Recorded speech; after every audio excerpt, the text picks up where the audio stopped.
अब बाद मौका मिला है तो मैंने कहा आपके जो सवालात हैं बहुत ज़्यादा है, यूट्यूब से लेकर फेसबुक और फेसबुक से लेकर टिकटॉक तक। तो आए चंद सवालात जो मैं ले सकता हूं जो उसमें बहुत ज़्यादा अहम है। सबसे पहले जनाब बड़ा शुक्रगुजार हूं अल्लाह करीम का, और आप उन ढेर सारों का अक्सर बेशतर मैं सवालात लेता हूं, लेकिन जिन्होंने दुआएं मोहब्बतें सलाम भेजी होते हैं उनको अक्सर बेशतर दिल की गहराई से जुबानी कलामी जवाब कह देता हूं। तो आज जनाब ऑनलाइन आपका शुक्रिया अदा करता हूं, और मेरा भी इस्लाम आपको है, दुआएं हैं, और अल्लाह करे कि हम अच्छाई के लिए एक दूसरे के दस्तो बाजू बने और एक दूसरे को अच्छाई की तरफ लेके जाने वाले बने। अच्छा, इमिग्रेशन कवानीन का बुनियादी तौर पर ये एक प्रोग्राम होता है जिसमें बहुत ज्यादा सवालात है। अच्छा, सवाल नंबर 1 जो मेरे पास आया वो ये है कि क्या 7 साल वाला कानून बंद हो रहा है, हो चुका है या चल रहा है? तो इसमें जनाब जवाब ये है कि 7 साल वाला कानून अभी जारी और सारी है और आप पेपर्स जमा करा सकते हैं, और इसमें सवाल का आगे बड़े जुज है। फॉर एग्जांपल सरवर साहब हैं, ये यही पूछ रहे थे ना, सरवर साहब की तरफ से पीटीआई लिखा हुआ है इन्होंने कि ये बात दुरुस्त है या गलत है। तो सरवर साहब 7 साल वाला कानून जारी है, और इसके बाद एक शहजादे ने अभी थोड़ी देर कबल फोन किया, तो फोन के हवाले से जो है वो एक बैन का सवाल है। पता है ना, बड़े सारे नौजवानों ने वो वेवियोशियन ली, उन्हें जो दिल करता नाम दे ले, तो बैन आ गए। तो सवाल करने वाले ने सवाल किया कि जनाब बैन आ गया था, मैंने अदालत भी की है, और अदालत करने के बाद 2 दफा मेरी अदालत मेरे हक में हो गई है, और अब मेरा वकील मुझे कहता है कि मैं 7 साल वाले पेपर्स जमा करा दूं। बेशक मेरे बच्चों अपने वकील की बात तवज्जो से सुना करें, ध्यान से सुना करें।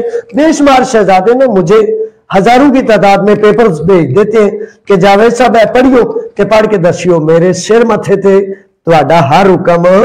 लेकिन मेरे बच्चों बात गुजारिश ये है, शहजादों के जो वकील होता है ना आपका, उसके सामने सारे पेपर्स होते हैं, उसने कानून को आपके केस को अलहदा से पढ़ना होता है। पढ़ने के बाद फिर वो आपको जो गाइड करता है, रहनुमाई करता है, वो बेहतरीन रहनुमाई होती है, इसीलिए तो वकील होता है।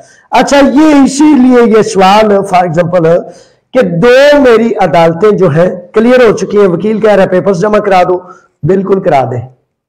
7 साल जिन नौजवानों शहजादों के पास पेपर्स के सबूत दलील पूरी है वो अपने पेपर्स जमा करा दे। अच्छा, इसमें 2-3 प्रॉब्लम्स हैं, कदगने हैं, रुकावटें हैं, लेकिन उसके बावजूद पेपर्स जमा करा दें। क्यों? ये ज़हन में रखते हुए कि बैन का मतलब यह है कि पहले बैन को क्लियर करें और उसके बाद किसी किस्म की आप एप्लीकेशन कर सकते हैं। लेकिन यहां चूंकि खतरा है, अंदेशा है कि 7 साल वाला कानून जो है वो बंद ना हो जाए, तो अगर आपने पेपर्स जमा कराए, बैन वाले की दोबारा कैंसलेशन आ सकती है कि भाई आप किधर पेपर्स जमा करा रहे हैं, आप पर तो बैन है, आप पर पाबंदी है, आपको कानून ने, पेरिफेरिया ने पाबंद किया है कि आप किसी किस्म के पेपर्स नहीं ले सकते। उसके बावजूद पेपर्स जमा क्यों कराएं कि अगर कानून बंद हो जाता है तो कम से कम आप कानून के अंदर होंगे, और कानून के अंदर रहते हुए आपका वकील अहम मुमकिन है कि आपकी अदालती कार्रवाई करे कि भाई हमने उस वक्त पेपर्स जमा कराए जब कानून जारी और सारी था। ये सारी चीजें ज़हन में रखें। बेशुमार नौजवान शहजादे ये सवाल करते हैं, जनाब आदिया अरगासिया ले लूं, मुझ पर बैन था, और बहुत ज्यादा वो हाथ पे हाथ रख के बैठे रहे ना, हजारों 35,000 में से समझ लें शायद 5,000 ने भी अपनी अदालतें नहीं की, जबकि मेरा तो काम है आपको हदायत करनी, एडवाइस करनी, नसीहत करनी। अब आप में से फिर आपके इर्द गिर्द कौन से आपके दोस्त रहते हैं, यकीन वाले या बेयकीने, अमल वाले या बादशाह मजाज के, और छो यारा की करना, यारा तकी जाए दियो, यारा तक ला दे। तो इस तरह के फिर वो आपके भी यकीन ईमान को इधर से उधर जहां चाहते हैं ले जाते हैं, क्योंकि मजबूत होगा तो आपके कंट्रोल में होगा, और कमजोर और लिस्सा यकीन होगा तो जो दिल करता है उसको इधर उधर कर लेगा। तो इस तरह आदिया अरगासिया वालों को भी कहता हूं कि बैन की सूरत में कानून ये कहता है कि पहले आपने क्लियर करना है अपना जो बैन है, ठीक है। अच्छा, इसके साथ अगला जो जुज जुड़ा हुआ है कि जनाब 4 माह 6 माह 8 माह 1 साल 1.5 साल पहले बैन लगा था तो मैंने उस पर अदालत नहीं की, तो अब क्या कर सकता हूं?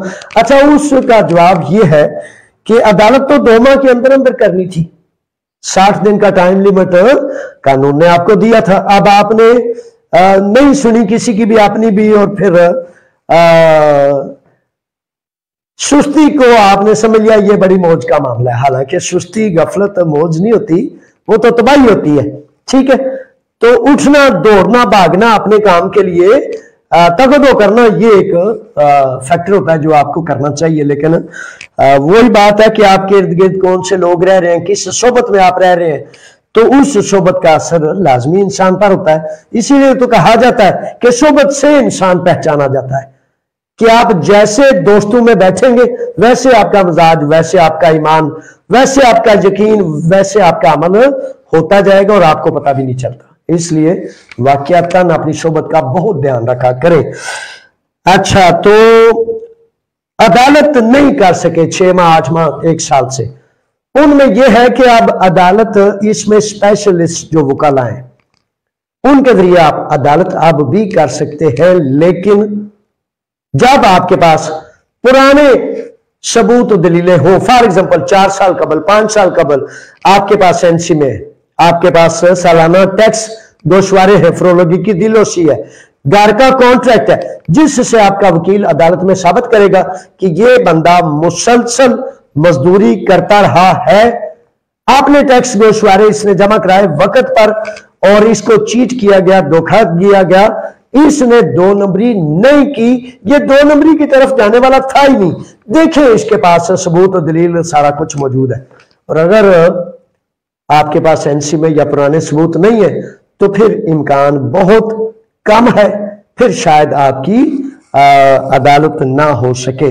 लेकिन इन सारी चीजों का फैसला तब होगा जब आप उस जहां आप बैठे हुए हैं ना, उस जगह को, उसकी सीट को छोड़कर आपने आप पर एहसान करते हुए, मोहब्बत करते हुए आप जब खड़े होंगे, ठीक है। ये चीजें बड़ी लाजिम, बड़ी जरूरी, तो इनका ख्याल करते हुए मेरे बच्चों, शेरों, नौजवानों, काबिल सद एहतराम बुजुर्गों, माओ बहनों, बेटियों, ये चीजें बहुत ज्यादा अहम होती हैं और इनको आप ज़हन-नशीन रखा करें। अच्छा, ये एक